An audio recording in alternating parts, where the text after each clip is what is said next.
Cuba Información.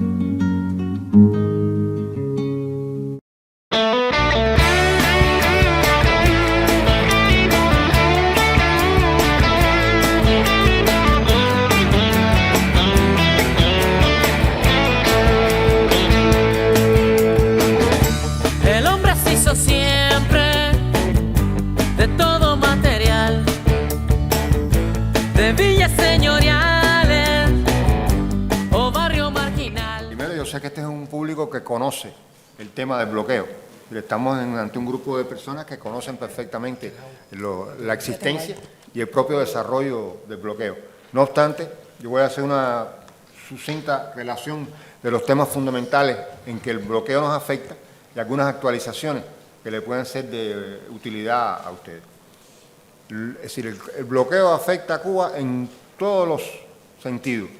En el plano, por ejemplo, económico, que es la especialidad mía, habría que empezar por decir que nosotros no podemos hacer comercio con Estados Unidos. No podemos exportar a Estados Unidos y no podemos importar, salvo la regulación que existe de la venta de productos alimenticios, equipos médicos y medicamentos.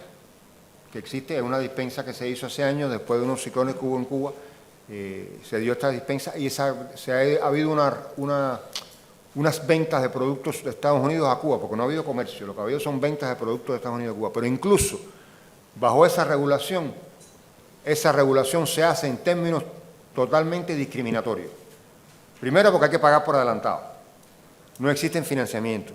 Los barcos tienen que venir a Cuba y después tienen que ir en lastre. No pueden llevarse ninguna mercancía para otro lugar. Por lo tanto, como ustedes saben, un barco normalmente en sus costos incluye la ida y la vuelta. Y la ida y la vuelta la pagamos nosotros, porque el barco no puede sacar ninguna mercancía de Cuba. Hay incluso un barco portacontenedor que semanalmente viaja a Cuba con productos norteamericanos y que pudiera ser una fuente de poder sacar productos nuestros en los mismos contenedores. Los contenedores sean vacíos, porque no es posible hacerlo como tal.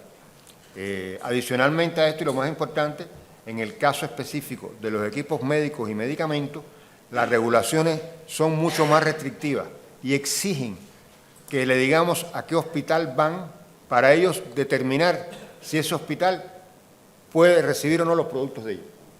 Y adicionalmente de eso, tener el derecho de ir a verificar si esos medicamentos realmente están en ese hospital. Conclusión, no compramos ni equipos médicos ni medicamentos porque es una actitud totalmente discriminatoria en contra nuestra. Y por lo tanto esa parte ni siquiera opera en sentido práctico, como no es el caso que le explicaba de los alimentos. Por otra parte, otra de las afectaciones importantes que tenemos nosotros es la prohibición de utilizar el dólar. Es decir, nosotros no podemos usar el dólar en transacciones internacionales, ni para comprar, ni para vender, ni para financiar. Como ustedes conocen, el dólar es la moneda que internacionalmente más se utiliza. Incluso una gran parte de los productos que nosotros compramos y vendemos, sus cotizaciones en el mercado son en dólares. Por ejemplo, el trigo, la leche en polvo, la propia carne, desde el punto de vista de la importación, nosotros tenemos que pagar entonces esos productos que se cotizan en dólares en otra moneda y por lo tanto asumir el riesgo de cambio que tiene esa operación. Si esa operación, por ejemplo, en un momento determinado usted piensa que va a pagar tantos euros y cuando toca pagar cambió el tipo de cambio, puede beneficiarlo pero puede perjudicarlo y al final ese riesgo es totalmente nuestro. Lo mismo pasa con la venta del níquel, por ejemplo, que se cotiza en el mercado mundial en dólares y yo tengo que cobrarlo en euros o en otra moneda, pero fundamentalmente en euros, que es la segunda moneda que se usa en el mundo para operar y comerciar.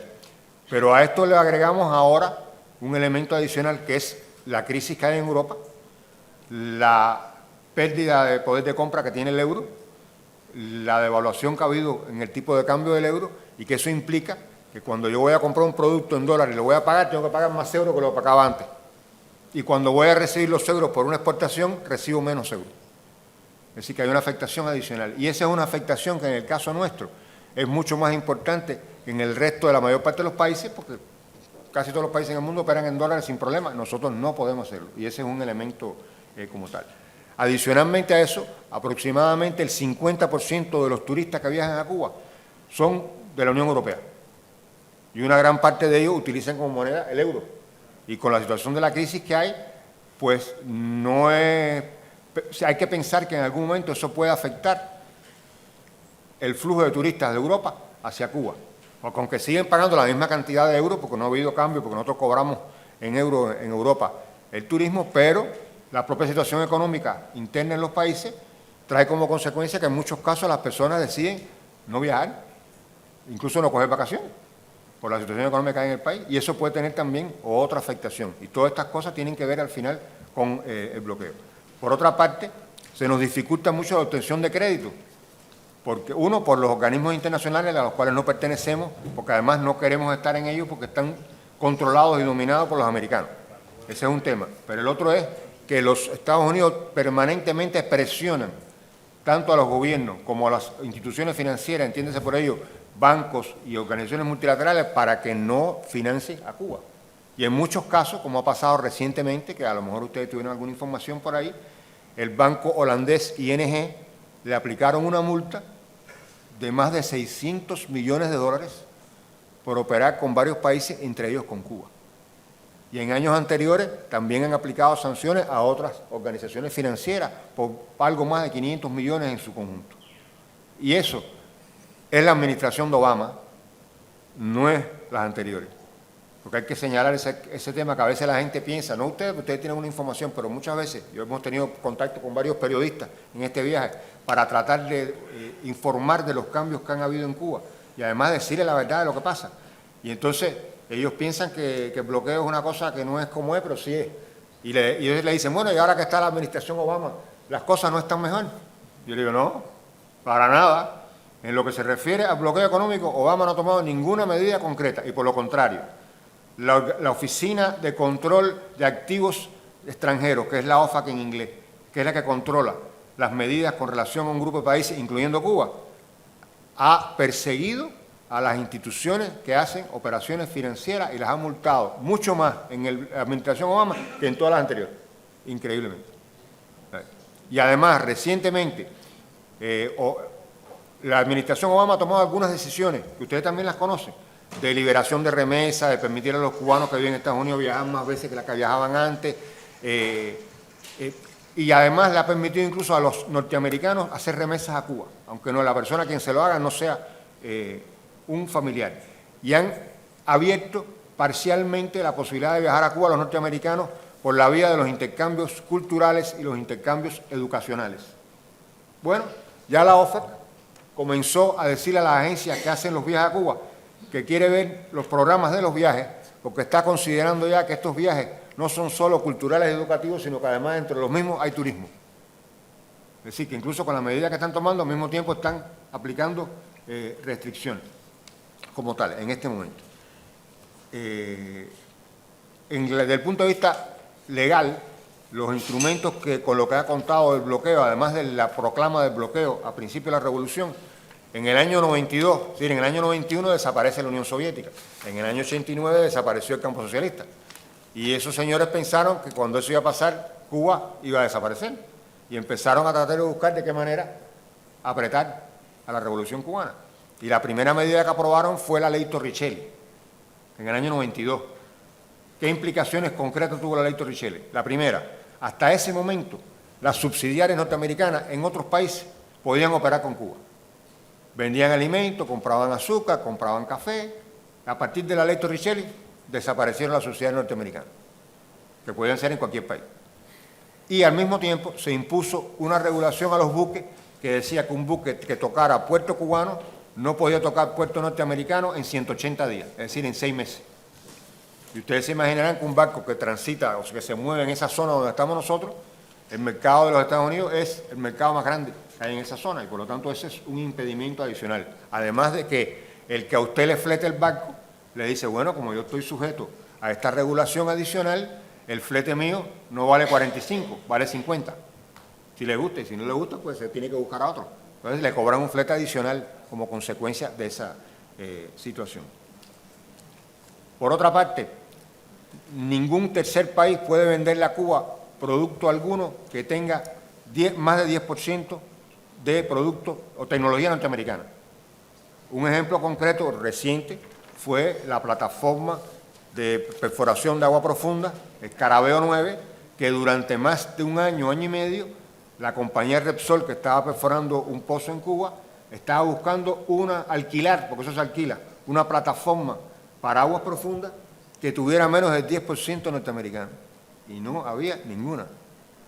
Y al final una compañía italiana mandó a hacer unas plataformas de este tipo en China, y esta que vino a Cuba tenía específicamente esa condición del menos del 10% de tecnología norteamericana. Pero aún así, y con todas las garantías que le dio Repsol, porque aquí hasta viajó el secretario de Energía de los Estados Unidos a conversar con el gobierno español para garantizar que no violaran lo que estaba establecido.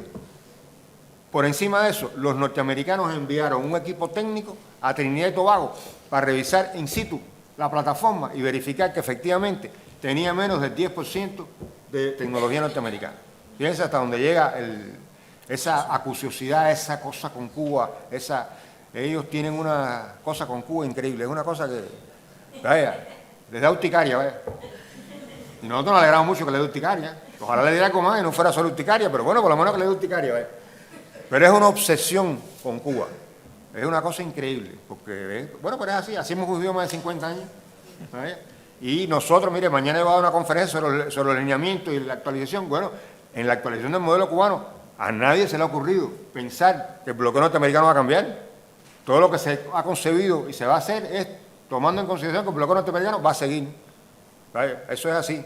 Hemos vivido con él y seguiremos viviendo con él. ¿Vale? Por otra parte, está prohibido exportar a los Estados Unidos cualquier producto de otro país que tenga producto cubano, no importa el %. Da igual, que tenga eso iba dirigido fundamentalmente ¿a qué? A las exportaciones cubanas de níquel, porque el níquel es una materia prima que se usa en la aeronáutica, en la industria automotriz, en múltiples industrias. Y entonces cuando usted le vende a alguien ese, que, por ejemplo, usted no puede vender en Europa el níquel, bueno, o vendemos en Canadá. Los canadienses que le venden a los Estados Unidos productos que tengan níquel tienen que certificar que ese níquel no es de origen cubano. Y le voy a hacer una experiencia personal, además de esto, unos años un poco más atrás. Yo fui presidente de Cuba Azúcar, que era la empresa exportadora de azúcar de Cuba, cuando exportábamos más azúcar que la exportamos ahora, desgraciadamente. Y en un momento determinado nosotros exportábamos 150.000 toneladas al mercado de Canadá, que era un mercado muy noble para nosotros porque era un mercado donde nosotros le vendíamos directamente a un refinador, es decir, a 2 refinadores en realidad, que era un mercado, lo que nosotros llamamos un cliente final, y no le teníamos que venderle a un intermediario para que después él operara con el azúcar cubano con cualquier destino. Bueno, pues se acabó aquello porque los americanos apretaron y le dijeron a los canadienses que para exportar chocolates, galletitas y cualquier cosa que contuviera azúcar al mercado de los Estados Unidos, que es su mercado principal, tenían que certificar que no contenía azúcar cubano. Y eso, en términos prácticos, era imposible, porque esa gente recibía azúcar nuestra, azúcar de África del Sur, azúcar de Australia, azúcar del Caribe, y ellos mezclaban todo el azúcar, no podían segregar el azúcar porque el costo hubiera sido para ellos también imposible. Pero a ese nivel de detalle se ha llegado con nosotros, con los americanos, con la sensación del bloqueo. Y eso lo viví yo personalmente, porque le decía, estaba en ese momento en Cuba Azúcar.